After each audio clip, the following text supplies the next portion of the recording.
but it was a sad smile. When I was 25, I was working as a janitor at a law firm. I was putting myself through night school, trying to get a degree in business.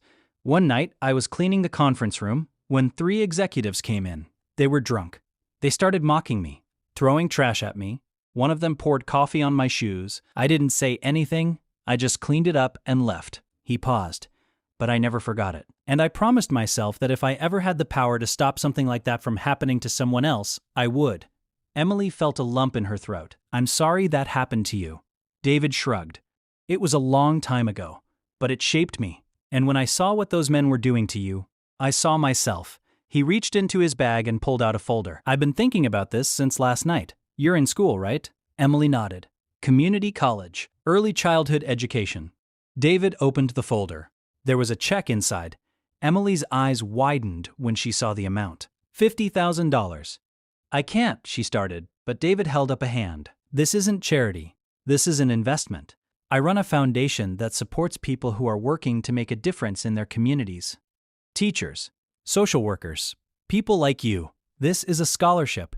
It'll cover your tuition, your books, and your living expenses for the next 2 years. All I ask is that when you're done, when you're standing in front of your first classroom, you remember what it felt like to be powerless.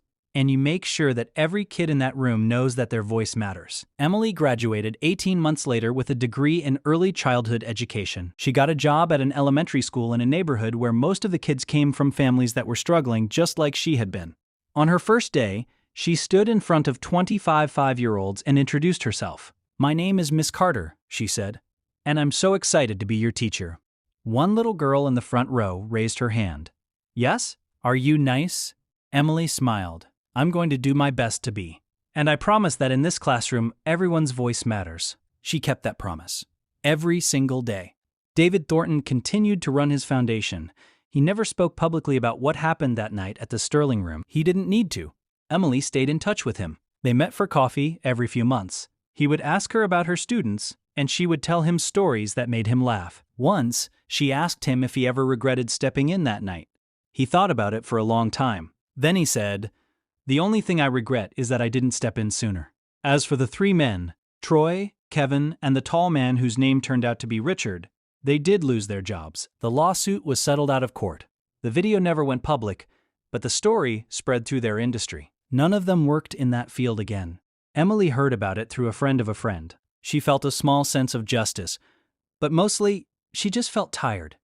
Tired of carrying anger. Tired of replaying that night in her head. So she let it go. Not because they deserved forgiveness, but because she deserved peace.